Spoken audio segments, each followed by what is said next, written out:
Hello and welcome. In today's Gran Turismo 7 video, we are answering the question, what is the fastest production vehicle to come out of America? So for this we need to go and put 3 cars head to head. First being the Chevrolet Corvette C7 ZR1, the Ford GT, and last but not least the Dodge Viper GTS. The pinnacle of performance for these 3 brands are going to be put head to head in a quarter-mile challenge, top speed run, as well as seeing which can set the fastest lap time. Now if you guys do go on to enjoy this and want to see more videos just like this, well, hit that subscribe button. So for the top speed run, it's very plain and simple. What we are going to do is set all 3 vehicles down special route X with its front downforce being all the way to its lowest it can possibly be, whereas the rear downforce is going to be fully maxed out. So the vehicles are going to go as fast as possible up until the 3000 meter mark, and that's the end of the run. So to start us off with, we have the Dodge Viper.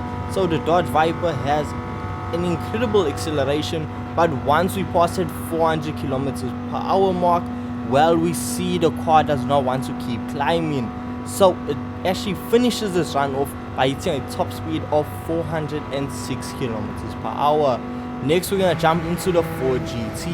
Now the Ford GT is actually the only turbocharged vehicle of the 3, and I don't think that's actually going to help the vehicle, because we see that the Ford GT is only able to reach a top speed of 389 kilometers per hour, and the vehicle just sits there for over 1000 meters. So 389 was the max of the Ford GT.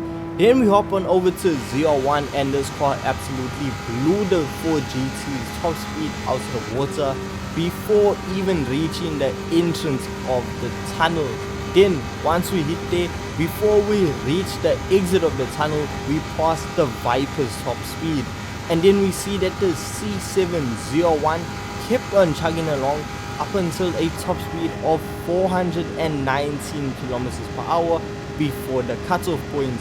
The crazy thing is, the ZR1 can go so much more if we just gave it a lot more room. So that is 3 points to the C7, that is 2 points going to the Viper and 1 going to the Ford GT. Straight and forward, see how fast you can get down the quarter mile. So first up we have the Corvette C7 ZR1, and this has a bit of a rocky start as I slipped on the start line, but lucky for the Corvette we have 3 chances. So anyway, at the end of the run we completed in 10.673. so for a rear wheel drive car that spun most of the time, that's not too shabby. Then next run we spun again, we set an even slower time. Then for the last run, finally we made some bit of progress by setting a 10.408. So not the fastest, but for any rear wheel drive high horsepower vehicle, not too shabby. Next up we have the Ford GT. Now on the Ford's first run, we see that the Ford has a lot more grip and actually completes the run at 10.288, which is already first off a lot faster than the C7 ZR1. So on our second attempt we see that the Ford does 10.165 down the quarter mile, and then on its final run we see that we do a 10.097. This vehicle, if you get the perfect launch, you can do sub 10 seconds in it, which is absolutely amazing. Then next up we have the Dodge Viper, which on its first run did a 10.493. so straight away that means that the Chevrolet Corvette is not the fastest down the quarter mile, and that just has to be because of the car's amount of wheel spin. Now the Viper also spins its wheels, but not as much, hence why the Dodge Viper can complete the run a lot faster. So that means 3 points to the Ford GT, 2 to the Dodge Viper, and 1 to the Chevrolet Corvette. Now quickly, before we take a look at the lap times, we need to take a look at the power figures that these vehicles produce. So starting off, the most powerful of the 3 has to be the Chevrolet Corvette with a total figure of 1121 brake horsepower. This vehicle also has the best power to weight ratio, hence why it may have been struggling to put its power down, because it's so lightweight and has so much power, just lights up the rear wheels. So that should be interesting and one to watch when it comes to the lap time challenge. Then next up we have the Dodge Viper, second most powerful as well as has the second best power to weight ratio. Then the Ford GT, which has the least power but also the least weight, and as we saw from the top speed run, means it's able to put its power down a lot better compared to the other two vehicles. So this may actually win, because now going into the lap time challenges, all cars have equal points. So this is the decider to crown the best production vehicle to come out of America.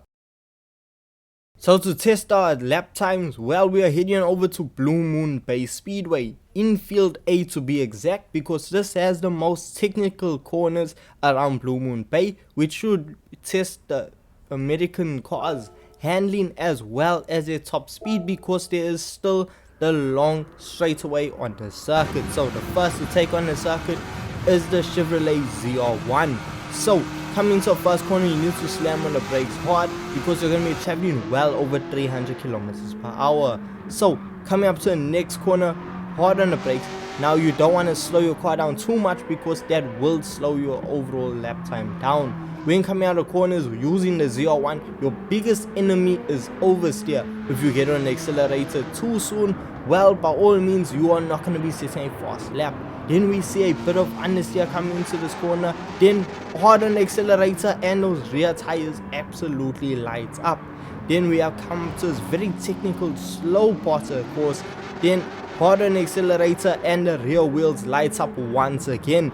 Then you need to take this corner very carefully, otherwise you're going to end up in a barrier and lose some precious seconds. So once you pass that section, hard on the accelerator again as you are on the home straight, and you cross the line in a 1 minute and 4 second lap, which is exactly 1 minute 4 seconds .454. That is our now benchmark, and let's see if the other two can actually beat that time. We have the Ford GT coming into a first corner doing over 330 kilometers per hour before we slam on the brakes, and we see a lot of understeer come from the Ford GT, which is then met with a bit of oversteer. Then coming into the next corner, you see you gotta let off the vehicle and let it coast. But then once we get back onto power, we see a massive piece of sideways action coming from the Ford GT. Then we keep on going, chugging along, going as hard as possible. We actually see quite a bit more of slippage coming out of Ford GT than out of the Chevrolet Corvette, which is quite surprising. I expected the Ford GT to handle the course a lot better than the Chevy, but apparently not. Now, that does not mean the Ford GT does not have a chance of possibly beating the Chevy's time. We take the very technical parts of the circuit absolutely perfect, better than we did in the Chevy. We actually lost a bit of time coming into a section near the wall, and then once we get onto power, we see that we actually have no hope, because the Chevy has so much more power over the Ford GT, and we see the Ford sets a lap time of 1 minute and 5 seconds around the circuit, which means the Chevrolet Corvette is still the fastest around the track. And now lastly we have the Dodge Viper. So coming in at over 340 kilometers per hour into the first corner, hard on the brakes, we see that this vehicle has the best handling in the first corner out of the three vehicles. Then hard on the brakes, we see that it also has one of the best braking systems of the three, but it's all about how it puts the power down. And so far we see that the vehicle is not taking the best optimal line, and that will actually slow it down a bit. But we see that with no traction control on, the Dodge Viper is not slipping out as much as any of the two that come before it. And I speak a bit too soon as we watch the Dodge Viper step out. Next we take this corner. Oh, that could have been taken so much better, so that will slow us down a bit. But it looks like it's coming down to the final straightaway, which car is able to go faster, and that will be the deciding factor on which vehicle is the fastest production car to come out of America in Gran Turismo 7, and with a 1 minute 4-second lap time, but it's a 7.36, which means the Chevrolet Corvette is the fastest production car to come out of America in Gran Turismo 7. Ladies and gentlemen, this is your answer right here. So if you are looking for the fastest production vehicle to come out of America, well, by all means, you need to pick up the Chevrolet Corvette ZR1 from Brand Central. Now, if you want to see a full review of all three of these vehicles, well, they are linked in the description, so check them out there. Thank you so much for your time. Thank you so much for watching. And ladies and gentlemen, I'll see you guys in the next video. Peace.